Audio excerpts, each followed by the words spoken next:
Frank will reply to Dorsey in long public statement.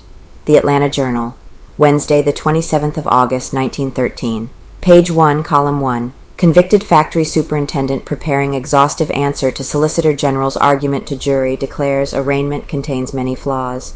Health unimpaired. Frank resumes routine life in jail. Indictment of Conley as accessory may come Friday. Leo M. Frank, sentenced to hang on October 10th for the murder of Mary Phagan, is preparing an answer to the closing argument to the jury of Solicitor General Hugh M. Rosey. He began work on the statement Wednesday morning and expects to have it ready for publication before the end of the week, perhaps by Thursday. It is said that he will take up each point made by the solicitor and give his version. Frank is quoted by friends who called at his cell as having said that the solicitor's argument was as full of holes as a sieve. Public sentiment against me overwhelmed the jury and made it impossible for them to give me a fair trial, the prisoner is reported to have remarked Wednesday morning before he began work on the document. I want my version to go before the public and let them judge which is true. Their first opinion is sometimes unjust, but the ultimate decision of the world is usually right. The announcement of France's intention was made when Rabbi David Marks, M. Klein, and others left his cell early Wednesday afternoon. According to one of these gentlemen, Frank has already started his work. He is provided with a shorthand transcription of Dorsey's remarkable argument and has announced that he will take it point by point and skewer each exhaustively. Argument decided jury. Frank, it is said, is of the opinion that had the case gone to trial without argument, if it had closed when he completed his 4-hour statement, he would have been acquitted in 15 minutes.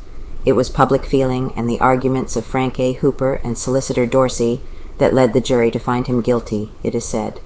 Frank is of the opinion that in the event of another trial, after public sentiment has changed, as he predicts it will, his time alibi would remain unbroken and convincing. The convicted superintendent's work on the statement so far, it is said, has been the bisection of Solicitor Dorsey's argument. It is considered probably that when he has all the details more thoroughly in his mind and his reply mapped out, he will call upon his wife to take down in shorthand at his dictation the answer. Mrs. Frank is an expert stenographer, and to her, Frank dictated the original statement he made to the jury when he took the witness stand in his trial. No outward sign. Conviction of murder and a sentence of death apparently have had no effect on Leo M. Frank's mode of living. Wednesday, he resumed the daily routine which he practiced in his cell in the lower during 3 months preceding his long trial. He is the same Frank, so far as outward appearances go, welcoming friends wholeheartedly, shunning interviewers and the curious. He, continued on page 6, column 5. Page 6, Frank will reply to Dorsey in long public statement, continued from page 1, tells those he talks to that he is innocent, and it is plain that he hopes to gain freedom, notwithstanding the fact that he is sentenced to die on October 10th, 1913. The verdict of the jury must have been a severe blow to Frank, say his friends, and they have nothing but admiration for the way he received it. It has been disclosed that had an acquittal resulted, he would have returned to New York to live with his mother and father. Now it is probable that his mother may remain in Atlanta to be near her son until the appeal which his attorneys will take is definitely decided. This may be months. Emil Selig. Frank's father-in-law was the first visitor to the tower Wednesday, August 27th, 1913. He appeared about 8 o'clock with the prisoner's breakfast. A few minutes later, Sig Montag of Montag Brothers, principal owners of the National Pencil Factory, called. He remained over an hour, and when he left, Mr. Selig was still in the cell. It was 10 o'clock before the next callers came. Several arrived and were ushered into the jail between then and early afternoon. Frank slept soundly, jailers say. He arose about 7 o'clock, took his morning bath, devoted 15 minutes to calisthenic exercises, and was dressed and ready for breakfast when his father-in-law arrived. Neither the convicted man's mother nor wife called Wednesday morning, although Mrs. Frank remained with her husband Tuesday afternoon until after 4 o'clock, eating her dinner in the cell with her husband. Frank is physically as fit as the day he entered the jail. He has not had an ill moment since his incarceration, according to Dr. H.J. Rosenberg, the family physician and a close personal friend.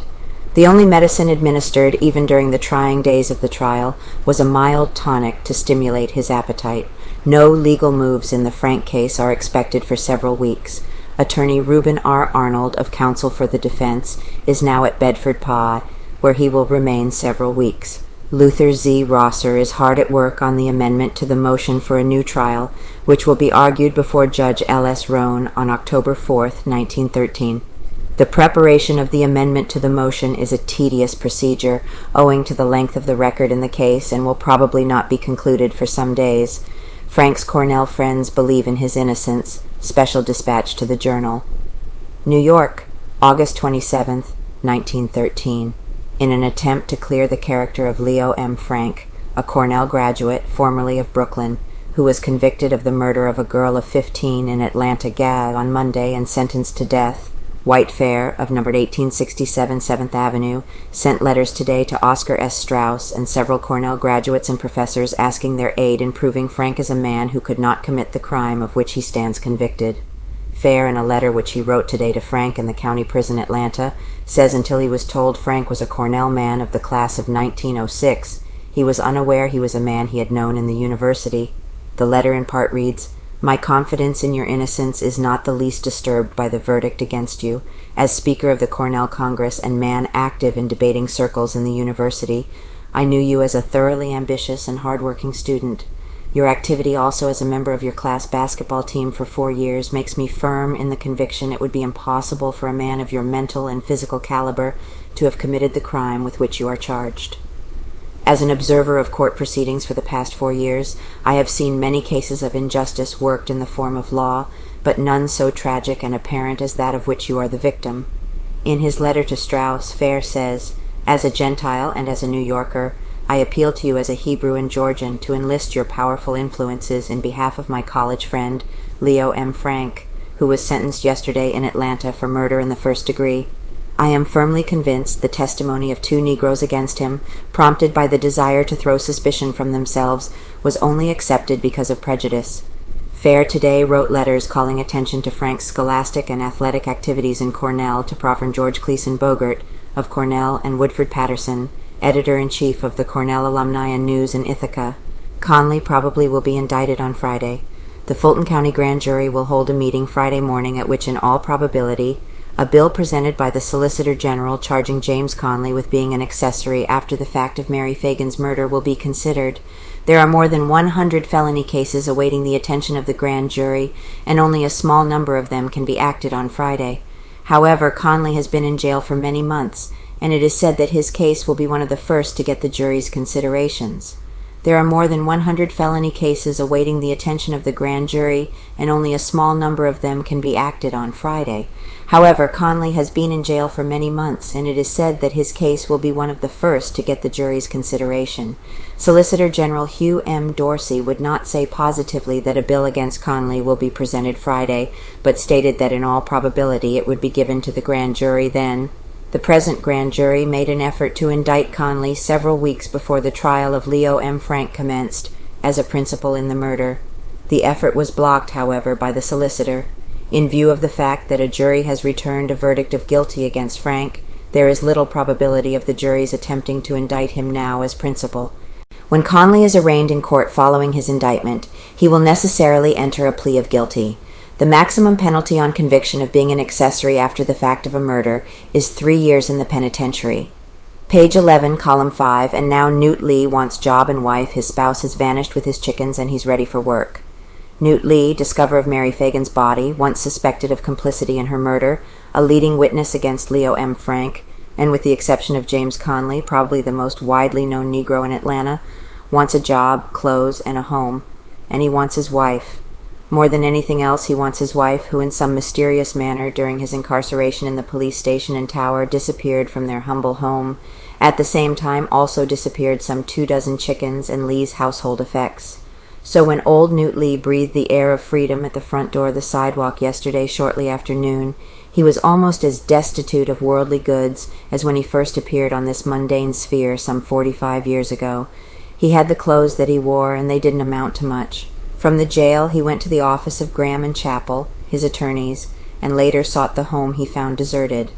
Lee returned to the law office and told his lawyers his predicament. They agreed to allow the use of their rooms as an employment office for Newt until he gets a job. The Negro forthwith announced that he was open for engagement at Phone Main 2182. Lee has quite a bit of faith left in the public. They were good to him during his incarceration to the extent of giving him a cap, a watermelon, and much challen tobacco. Now he points to his record of faithfulness as a recommendation to a prospective employer. Argument divided jury. Frank, it is said, is of the opinion that had the case gone to trial without arraignment, if it had closed when he commuted his 4-hour statement, he would have been acquired in 15 minutes. It was public feeling and the arguments of Frank A. Hooper and Solicitor Dorsey that led the jury to find him guilty, it is said. Frank is of the opinion that in the event of another trial, after public sentiment has changed, as he predicts it will, his alibi would remain unbroken and convincing.